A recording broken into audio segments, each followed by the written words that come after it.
Assalamualaikum warahmatullahi wabarakatuh.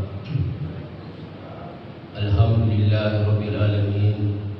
Wassalatu wassalamu ala asrafil anbiya'i wal mursalin wa ala alihi wa ashabihi wa man tabi'ahum bi ihsan ila yaumiddin. Wa qala Allah ta'ala fil Qur'anil Karim, a'udzu billahi minasy syaithanir rajim. Bismillahirrahmanirrahim. Wa ataakum min kulli ma sa'altum wa in ta'uddu ni'matallahi la tuhsuha innal insana lazalumun kafar. Shadaqallahul adzim. Yang artinya, aku berlindung kepada Allah dari godaan setan yang terkutuk. Dengan nama Allah yang Maha Pengasih lagi Maha Penyayang. Dan Allah telah menganugerahkan kepadamu segala apa yang kamu mohonkan kepadanya. Jika kamu menghitung nikmat Allah, niscaya kamu tidak mampu menghitungnya. Sesungguhnya manusia itu benar-benar sangat zalim dan lagi sangat kufur atau kafir. Maha benar Allah yang Maha Agung.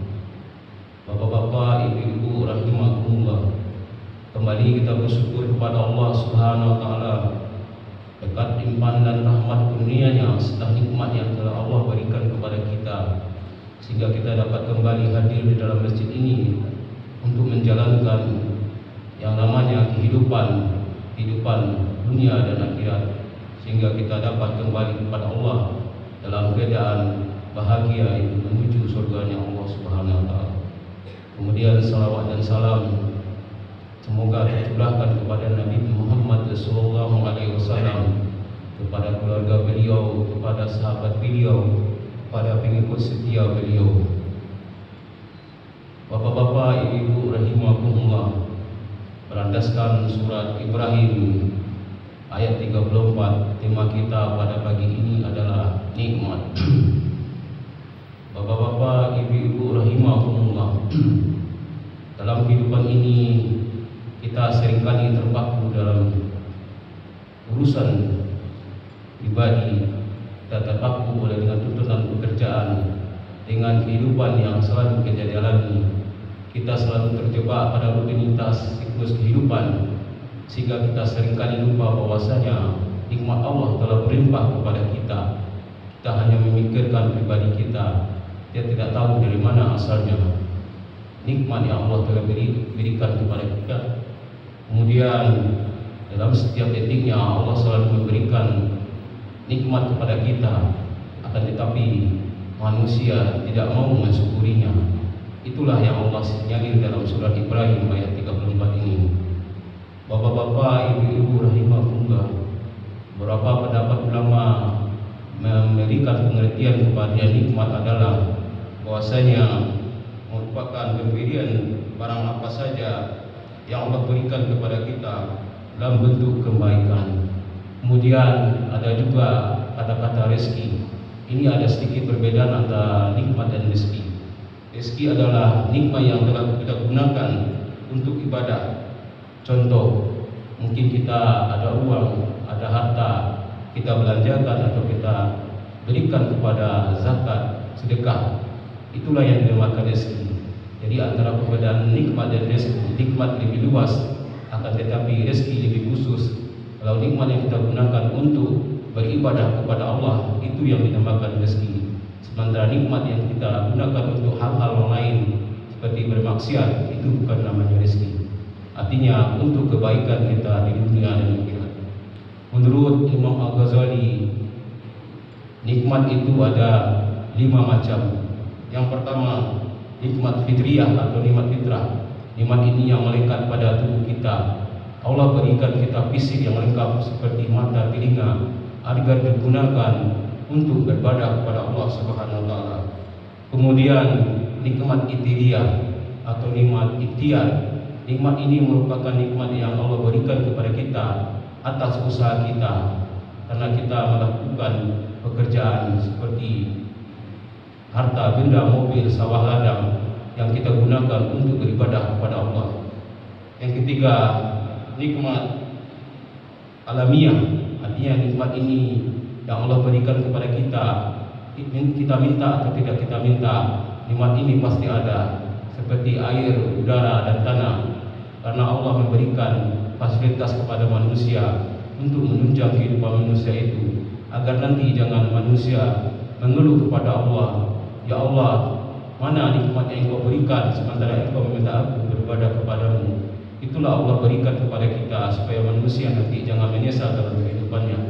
Kemudian yang keempat yaitu nikmat diniyah, yaitu nikmat beragama. Inilah nikmat yang ada di dunia ini yang terpenting menuju kita kepada akhirat. Seperti contoh iman, agama, dan hidayah. Ini nikmat yang terbesar. Kemudian yang keempat, yang kelima, nikmat ukhrawiyah, yaitu nikmat yang akan kita terima di yaumil mahsyar atau setelah perhitungan atau di yaumil qiyamah.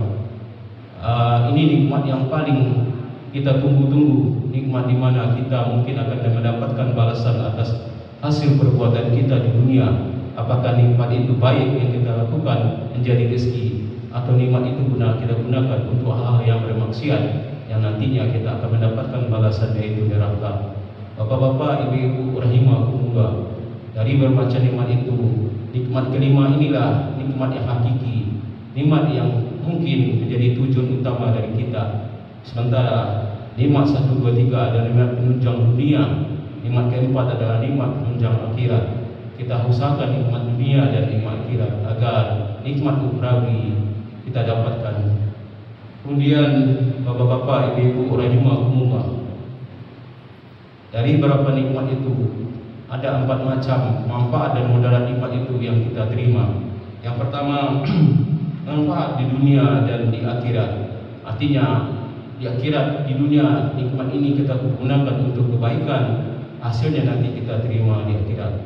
Seperti contoh adalah akhlak yang baik, yaitu seperti ikhlas, tawadu, dan jujur, sabar. Kita betul-betul menjalankan dunia ini sesuai dengan perintah Allah Subhanahu wa taala, agar nanti hal-hal yang kita lakukan seperti ikhlas beribadah kepada Allah akan membuahkan hasilnya di akhirat. Kemudian nikmat yang berbahaya di dunia dan akhirat, contoh adalah nikmat yang tercela seperti sombong, iri, dengki, dan hasad. Ini nikmat yang mungkin hal-hal yang terburuk kita lakukan. Nikmat ini bukan hanya berbahaya di dunia saja, menyakitkan hati orang lain, membinasakan orang lain, juga nanti akan diberikan oleh Allah Subhanahu wa taala balasan yang terburuk bagi kita atas kezaliman kita lakukan di dunia. Karena nikmat-nikmat yang kita lakukan itu kita gunakan untuk hal-hal yang tercela. Kemudian yang ketiga, bermanfaat saat ini, kemudian namun berbahaya untuk yang masa akan datang. Contohnya adalah mengumbar syahwat, mengumbar nafsu, melakukan perbuatan maksiat. Mungkin sebagian orang yang bodoh merasa itu adalah nikmat sama sekali, karena merasa hal-hal yang seperti mengumbar syahwat merupakan nikmat bagi mereka. Mereka memang memandang nikmat itu adalah nikmat bagi kehidupan dia. Akan tetapi seorang yang beragama, orang berakal, itu bukan nikmat yang sebenarnya. Itu adalah nikmat semu. Nikmat yang sebenarnya adalah nikmat yang kita terima di akhirat nanti. Yang keempat, berbahaya untuk saat ini, namun bermanfaat untuk masa akan datang. Nikmat ini bagi yang berakal adalah hal yang baik. Kemudian bagi orang yang bodoh adalah musibah.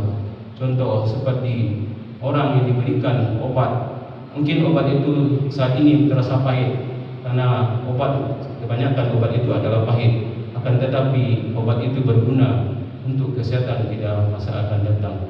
Karena hal-hal yang pahit di depan akan berbuah manis di belakang. Seperti juga di dunia, kita akan merasa susahnya beragama di dunia, banyak tantangan, godaan. Akan tetapi kalau kita sabar dan ikhlas dalam menjalankannya, kita akan merasakan kenikmatan di akhirat nantinya.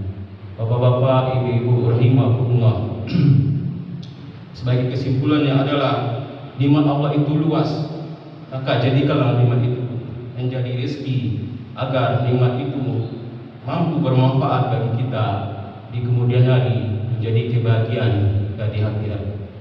Oleh karena itu, manfaatkanlah nikmat itu menjadi rezeki, agar nikmat itu menjadi hal yang berbuah baik bagi kita juga. Bapak-bapak, ibu-ibu rahimakumullah, mungkin itu saja yang dapat saya sampaikan pagi ini. Semoga bermanfaat bagi saya dan bapak-bapak, ibu yang mendengarkan. Mohon maaf atas segala kekurangan. Terima kasih atas segala perhatian. Assalamualaikum warahmatullahi wabarakatuh.